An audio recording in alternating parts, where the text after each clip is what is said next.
오늘 열왕기상 17장 말씀 함께 살펴보겠습니다. 지금까지 우리는 주로 남유다와 북이스라엘의 왕들, 그들의 왕들이 각각 어떤 일들이 행했는지, 그들의 이름이 교차되면서 그들의 행적과 또 그에 대한 하나님의 평가가 무엇이었는가 하는 것에 대해서 다루는 내용들을 보아왔습니다. 그에 비해 오늘 본문은 우리가 너무나도 잘 아는 한 사람, 선지자 엘리야가 등장하는 그런 장면을 우리가 만날 수 있습니다. 단지 그의 등장은 한 선지자의 출현을 이야기하는 것이 아니라 그 왕들의 이름이 언급되면서 지금까지 그들이 하나님 앞에 보시기에 악을 행하여 그들이 죄악과 멸망의 길로 가고 있었던 그 시대, 그러한 죄악으로 암울한 시대 가운데 하나님께서 이루어 가시는 새로운 반전의 역사, 이러한 것들이 시작되는 그러한 지점이 바로 이 엘리야 선지자의 출현입니다.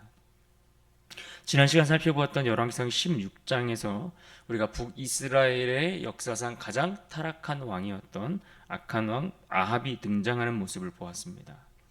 아합은 다른 왕들보다 더 악을 행했다고 했고 바알을 숭배했고 이방 여인 이세벨과의 결혼을 통해 우상을 섬기며 심지어 하나님의 진노를 일으키는 그 일을 서슴지 않고 행했습니다. 그러니까 단순히 우상을 섬기는 것이 아니라 제도적으로 국가적으로 그 바알을 숭배하고 아세라 선지자들을 앞장 세워서 그러한 죄악의 길을 걷는 그 일에 아예 종교를 그렇게 국가적인 차원에서 그렇게 추진해 나갔던 그런 사람이었죠.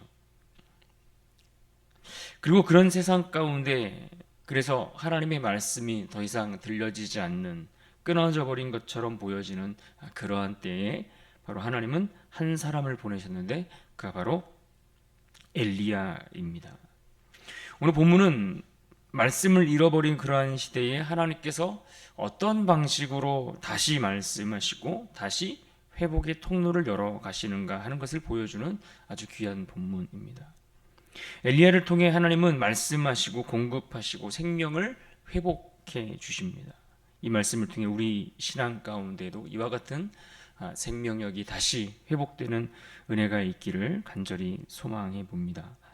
오늘 본문 1절에 보시면 곧장 엘리야의 등장과 함께 놀라운 선언의 말씀으로 시작하는 것을 볼 수 있는데요. 1절을 보겠습니다. 길르앗에 우거하는 자 중에 디셉 사람 엘리야가 아합에게 말하되 내가 섬기는 이스라엘의 하나님 여호와께서 살아계심을 두고 맹세하노니 내 말이 없으면 수년 동안 비도 이슬도 있지 아니하리라 하니라. 그가 섬기는 하나님의 이름으로 전하는 말씀, 하나님의 이름으로 말씀을 전하고 있는데 그 말씀의 내용이 무엇입니까? 수년 동안 비가 오지 않을 것이다.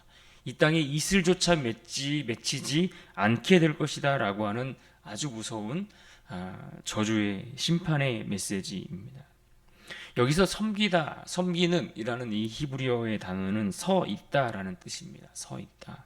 그러니까 엘리야가 하나님 앞에 서 있다. 엘리야가 하나님의 말씀 앞에 서 있다. 말씀의 사명자로 그가 그 시대 가운데 살아가고 있었다라는 것입니다. 모든 왕들이 악을 행하고 그래서 이스라엘 백성들도 함께 그 악한 길을 걸어가고 있던 그 시대에 이 엘리야 선지자는 하나님 앞에 서 있었고 그 죄악의 길을 걷는 것이 아니라 말씀의 사명자로서의 길을 걸어가고 있었다라는 것이죠. 그러하기에 무엇보다 이 엘리야는 여호와께서 살아계신다라는 이 사실을 선포하고 있는 것입니다. 태양이나 비를, 이 자연을 바알과 같은 그런 헛된 우상이 다스리고 그것을 주장한다라고 생각했던 그러한 거짓 신앙에 대해서 하나님 앞에 서 있었던 그 엘리야가 하나님의 살아계심을 선포하며 정면으로 도전하는 장면입니다. 바알이 아니라 살아계신 하나님, 하나님이 비를 주신다. 하나님이 우리에게 생명의 호흡을 주시고 우리의 필요한 양식들을 공급하시느니 그는 오직 하나님뿐이시다라는 것을 선포하는데 이 선포는 하나님의 심판의 메시지를 통해 주어지고 있는 것입니다. 사랑하는 여러분, 우리가 살아가는 이 시대도 말씀이 희미해진 시대가 되어버렸습니다. 수많은 말씀이 들려지지만 사실은 말씀이 제대로 들려지지 않고 있습니다. 그 말씀 속에서도 오로지 우리에게 들려지는 것은 온통 세상의 혼잡한 세상의 우상을 따라가는 이들의 한탄하는 소리, 그들의 부르짖음, 그들의 외침, 그들의 고통의 소리만 가득한 세대를 이 시간 우리가 살아가고 있습니다. 이런 혼돈과 암흑의 그러한 시대를 살아가고 있는 이때에 세상이 말하는 능력자가 필요한 것이 아니라 정말 필요한 것은 하나님 앞에 서 있는 사람입니다. 하나님의 말씀을 지키기를 힘쓰고 하나님의 말씀을 따라가기를 애쓰는 그 한 사람이 오늘 이 시대 가운데 너무나 절실히 필요하다라는 이야기입니다. 엘리야처럼 하나님의 살아 계심을, 그 진리를 외칠 수 있는 그 믿음의 사람을 하나님은 오늘도 찾고 계시고 필요로 합니다. 하나님은 그런 사람을 통해 이 잠든 시대를 깨워가기를 원하시죠. 우리가 살아가는 이 시대를 그런 말씀의 사명자들을 통해서 하나님은 회복해 가기를 원하십니다. 그렇게 엘리야는 지금 하나님의 심판으로 가뭄이 시작될 것을 그들 가운데 선포했습니다. 그런데 그 가뭄을 선포하고 그것이 시작될 것을 선언하고 난 후에 그를 하나님은 그리 시냇가로 숨도록 하셨습니다. 이 아합 왕으로부터 그를 지키고 보호하기 위함이시죠. 엘리야는 하나님은 그리 시냇가에 숨기셨을 뿐만 아니라 그 숨긴 그곳에서 놀라운 방법으로 그를 먹이고 그를 보호하시는데 6절 말씀에 보면 이렇게 말합니다. 까마귀들이 아침에도 떡과 고기를, 저녁에도 떡과 고기를 가져왔고 그가 시냇물을 마셨으나, 하나님이 까마귀를 통해 먹을 것을 나르게 하셔서 그를 굶주리지 않게 그를 지키고 보호하셨다라는 이야기입니다. 성경에서 이 까마귀라는 새는 부정한 짐승에 속합니다. 그러니까 하나님이 하나님의 사람을 보호하고 지키시는데 참으로 하찮게 여겨지는 그 짐승을 들어서라도 그렇게 그를 보호하고 지키고 공급하실 수 있다는 것을 보여주시는 겁니다. 아무것도 아닌 것 같아 보이는 그 하찮은 새를 통해서라도 하나님은 우리의 생명을 보호하시고 우리의 굶주림을 채워주시고 우리의 배고픔을 배불리 하실 수 있는 그러한 능력의 하나님이신 것을 우리에게 보여주고 계시죠. 그런데 그마저도 얼마 지나지 않아 이 시내 그 비가 내리지 않으니 이 시내도 물이 다 마르게 되었다라고 했습니다. 그러자 이번에는 하나님이 그를 이방 땅 시돈으로 옮겨가게 하셨습니다. 그리고 그곳에 사르밧 과부에게로 보내셨는데 그 과부는 어떠한 형편에 있는 사람이었습니까? 오늘 본문 12절에 따르면 그녀는 한 움큼의 가루 그리고 약간의 기름만 가지고 있었던, 극심하게 가난하여서 이제는 그 남은 가루 한 움큼과 그 기름을 가지고서 음식을 해 먹고 마지막으로 해 먹고 이제는 아들과 함께 생을 마감해야겠다라고 그렇게 절박한 심정으로 하루하루를 살아가고 있었던 과부에게로 그를 보내었습니다. 그런데 그렇게 가난하고 절박한 심정의 그녀를 통해 오히려 하나님은 엘리야를 공급하게 하셨고 엘리야를 섬기게 하셨고 그녀의 순종을 통해 오히려 그 집에 가루가 떨어지지 않고 기름이 마르지 않게 되었다라고 말씀하고 있습니다. 먹을 식량이 부족하지 않도록 놀라운 기적을 베풀어 주셨다라는 것입니다. 하나님이 이처럼 하나님의 백성들을 먹이고 입히시고 공급하시는데 그 연약한 과부를 통해서 그녀의 생명 또한 살리실 뿐만 아니라 엘리야 또한 하나님이 이와 같은 방법으로 돌보고 계시는 것을 볼 수 있습니다. 온 나라가 가뭄으로 인해 기근의 그 심판을 통해 고통을 겪고 있는 중에 하나님은 놀라운 생명의 공급을 그의 자녀들 가운데 멈추지 않고 계시더라는 겁니다. 그러니까 아무리 시대가 어렵고 힘들고 낙심되는 상황이 온다 할지라도 하나님이 하나님의 자녀들을 굶주리게 하는 법이 없으시다라는 것입니다. 왜냐하면 그것을 쥐고 있는 분이 하나님이시기 때문이죠. 우리의 생명의 호흡과 우리의 일용할 양식을 허락하시는 이가 사람의 손에 달려있지 않고 헛된 우상이 그것을 허락하는 것이 아니라 살아계신 하나님께 달려있고 또 그러한 하나님 앞에 온전한 믿음으로 순종할 때에 하나님의 그러한 생명의 공급을 우리는 받고 누릴 수 있게 되는 것입니다. 어쩌면 우리의 인생에도 이와 같이 가루 한 움큼, 약간의 기름 그 한 방울밖에 남지 않은 절박한 상황으로 내몰릴 때도 있습니다. 그러나 그때도 우리가 분명하게 기억하고 붙들어야 할 것이 있다면 그것은 하나님의 살아계심입니다. 그 하나님 앞에 우리가 의지하고 나아갈 때에 여전히 하나님은 하늘의 공급이 우리에게 중단되지 않도록 하나님의 문을 열어주실 것을 믿을 수 있는 그 믿음이 오늘 저와 여러분 가운데 있기를 간절히 바랍니다.